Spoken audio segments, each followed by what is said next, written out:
Selamat datang di kelas biologi bersama Bunda. Di pertemuan kali ini kita akan melanjutkan pembahasan pertumbuhan dan perkembangan, yaitu di materi faktor yang mempengaruhi pertumbuhan dan perkembangan.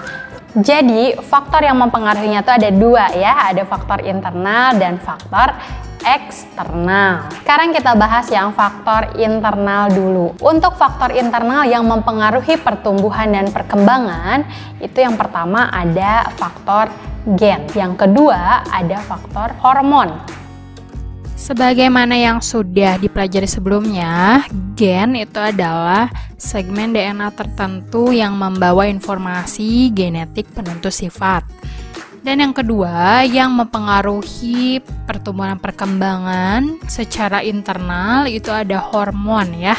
Hormon itu adalah senyawa yang berperan sebagai regulator atau pengatur pertumbuhan dan perkembangan. Selanjutnya kita akan bahas hormon-hormon apa saja yang ada dan berpengaruh dalam pertumbuhan dan perkembangan pada tumbuhan. Fitohormon atau hormon tumbuhan yang pertama akan kita bahas adalah hormon auksin. Hormon auksin ini punya nama lain yaitu IAA atau indol acetic acid. Perannya hormon auksin itu merangsang dominansi apikal, jadi tumbuhnya itu ke atas sehingga dia menghambat pertumbuhan tunas lateral, lalu merangsang pemanjangan sel dan membantu dalam proses partenokarpi. Auksin itu akan terurai ya atau terdegradasi oleh cahaya matahari sehingga pemanjangan selnya terhambat.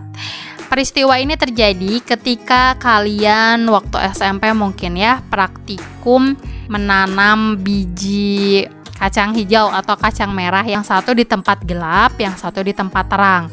Nah, yang di tempat gelap itu lebih tinggi batangnya daripada yang di tempat terang.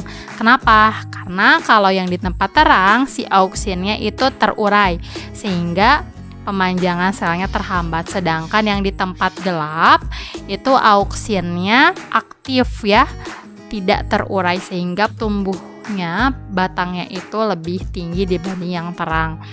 Nah, auksin ini ditemukan di meristem apikal di ujung tunas, lalu ada di daun muda dan biji. Ada fenomena yang menarik tentang auksin ya. Jadi kalau kalian main ya ke perkebunan teh, itu kan tehnya pendek-pendek ya. Padahal teh itu habitusnya pohon, bukan perdu. Jadi kalau pohon itu lebih dari tinggi kita ya, 2 meter ke atas itu masuknya pohon. Nah, sedangkan teh yang kita lihat itu kebanyakan kalau di perkebunan ya pendek-pendek ya, masuknya ke habitus perdu. Kenapa bisa seperti itu? Karena kalau teh itu yang diambilnya adalah pucuknya ya. Di pucuk itu ada hormon auksin. Nah, sehingga hormon auksinnya itu berkurang. Ini menyebabkan pohon teh itu ukurannya jadi pendek. Kalau dia nggak dipetikin pucuknya itu dia bisa jadi tinggi ya, berhabitus pohon. Fitohormon yang kedua adalah hormon giberelin. Nama lainnya adalah GA atau gibberellic acid. Nah, hormon giberelin ini perannya yang pertama untuk merangsang perkecambahan, ini sudah dibahas di video sebelumnya ya. Lalu merangsang pembungaan atau terbentuknya bunga, merangsang proses partenokarpi atau buah tanpa biji. Jadi auksin juga membantu proses partenokarpi, tapi yang lebih utamanya ada giberelin. Contoh produknya adalah anggur tanpa biji ya, itu merupakan treatment pemberian hormon giberelin. Nah, hormon giberelin ini bekerja sinergis dengan auksin. Lokasinya itu ada di meristem apikal dan di daun muda, lalu di biji. Yang ketiga adalah hormon sitokinin. Nanti kalau di soal UTBK itu kadang pakai istilah zeatin atau kinetin. Itu sama saja ya, merupakan hormon sitokinin. Hormon sitokinin ini perannya yaitu untuk merangsang pembelahan sel, sehingga dia akan menunda penuaan. Disebut juga hormon antisenesens atau hormon anti penuaan. Dia juga merangsang pembentukan akar dan batang serta pertumbuhan cabang akar. dan batang dengan menghambat dominansi apikal. Jadi pertumbuhan ke atasnya dihambat sehingga cabang ke sampingnya itu berkembang secara optimal. Itu contohnya juga pada pohon teh ya. Jadi ketika pucuknya diambil, tunas apikalnya diambil, maka dia akan melebar. Jadi pendek tapi lebar. Karena yang bekerja lebih optimal adalah sitokinin. Lokasinya di dalam tumbuhan itu paling banyak adanya di akar ya. Lalu ada di embrio atau biji, di buah. Fitohormon yang keempat yaitu asam absisat atau nama lainnya ABA atau abscisic acid hormone. Nah, perannya dia itu untuk mempertahankan dormansi biji. Jadi biji tetap dalam keadaan dorman atau tidur itu karena didukung oleh kerja asam absisat.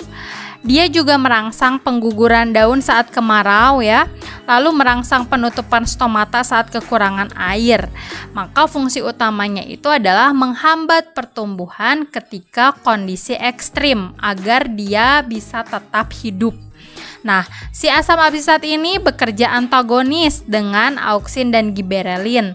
Lokasinya di dalam tumbuhan ada di daun, batang, akar, dan buah yang berwarna hijau. Fitohormon yang kelima adalah gas etilen.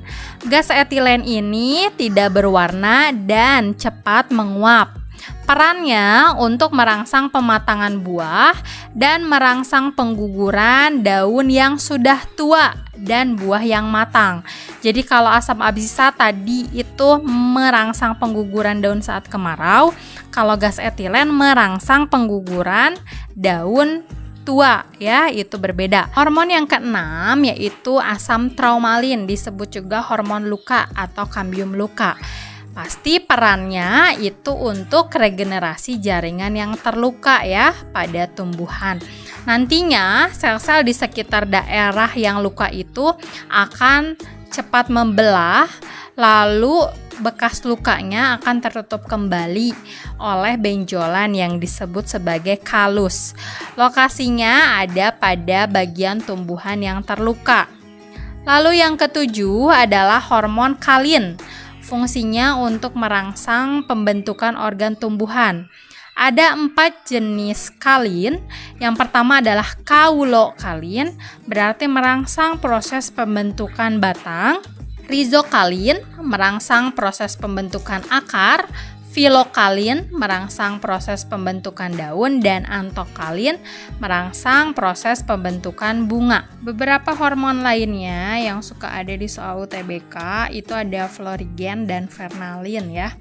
Florigen itu memacu pembentukan bakal bunga, fernalin itu membantu merangsang proses perbungaan. Jadi fungsinya hampir mirip sama giberelin untuk pembentukan dan merangsang pembungaan. Ada juga asam jasmurat itu untuk mendorong pembentukan atau pertumbuhan daun, dan retardan untuk merangsang pertumbuhan tunas anakan dengan cepat dan serentak. Begitu untuk faktor-faktor internal yang mempengaruhi proses pertumbuhan dan perkembangan. Alhamdulillahirrahmanirrahim. Terima kasih atas perhatiannya. Kita bertemu lagi di video selanjutnya, yaitu faktor eksternal yang mempengaruhi proses pertumbuhan. Assalamualaikum.